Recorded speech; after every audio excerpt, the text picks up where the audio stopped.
Hello travelers, good morning from Kalutara, Sri Lanka. Today, we're going to explore inland Sri Lanka's past. Our destination, the legendary Richmond Castle. Full of stories about ambition, heartbreak, and amazing architecture. Kalutara, where the Kaluganga River meets the Indian Ocean. We've seen the famous Kalutara Bridge, the ancient stupa, and the sacred Bodhi tree.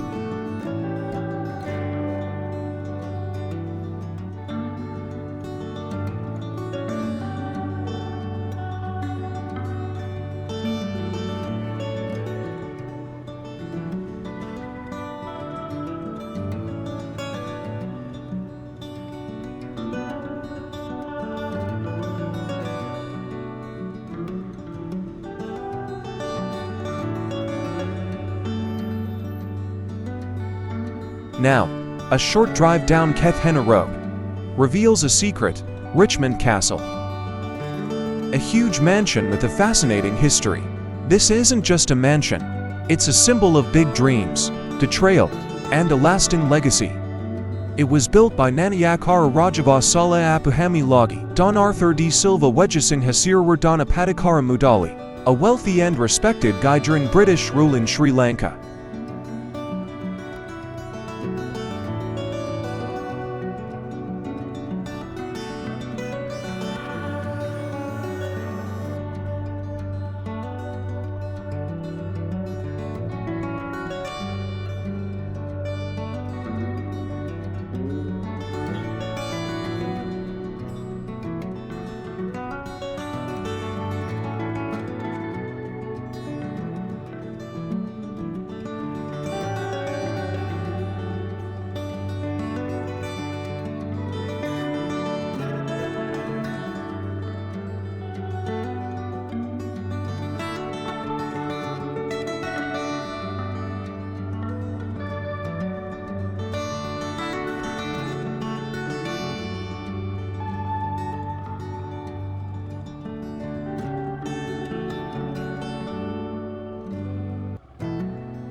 Arthur was born in the 12th of November 1889. His father is Pavula Silva. He is related to the Parakramabahu royal family, and his mother is Mrs. Isabella D. Silva.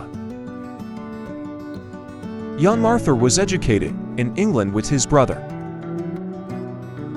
While studying in England, he had the opportunity to make friends with many children from families from other countries.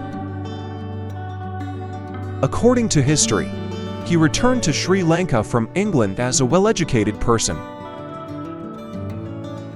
After completing his education, he went to India while coming to Sri Lanka for visit his friend Ramnath's mansion, the son of Rabindranath Maharaja.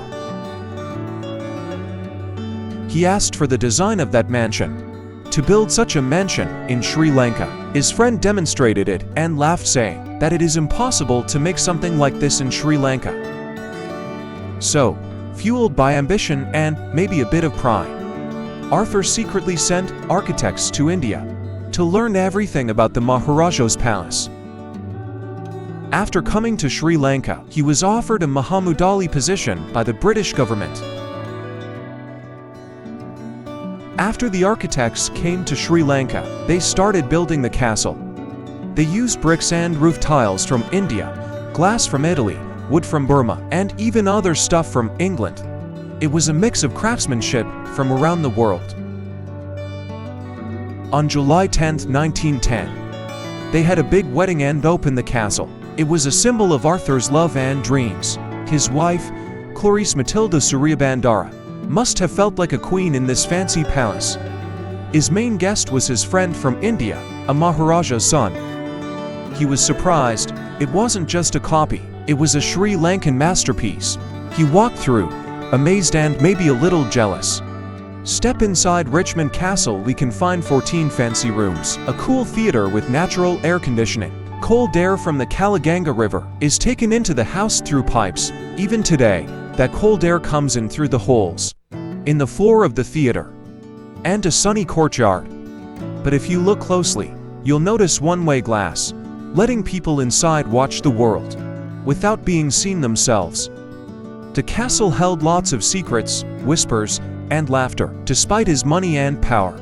Although he longed for a boy child, but they did not have any children. It is clear from the statues of the boys outside their house, looking at their room, and the statues of the girls, looking away from the house.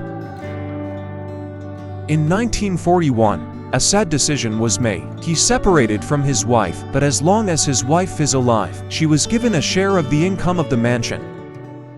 Arthur, with a heavy heart, decided to give the castle to the government to help underprivileged boys. On July 8, 1947, Arthur passed away at Queen's Hotel Kandy, leaving behind a legacy that was more than just a building. Since 1956, the Public Trustee Department of Sri Lanka has taken care of Richmond Castle. Today, it's a reminder of a complicated legacy. It tells stories of dreams, sadness, and eventually finding peace. And inside its walls, young lives thrive, fulfilling Arthur's final wish. So, dear travelers, go beyond the usual sights, discover the stories in these old walls, and let Richmond Castle charm your hearts. So I'm going to end the video. Don't forget to like and subscribe us. Until next time, happy travels.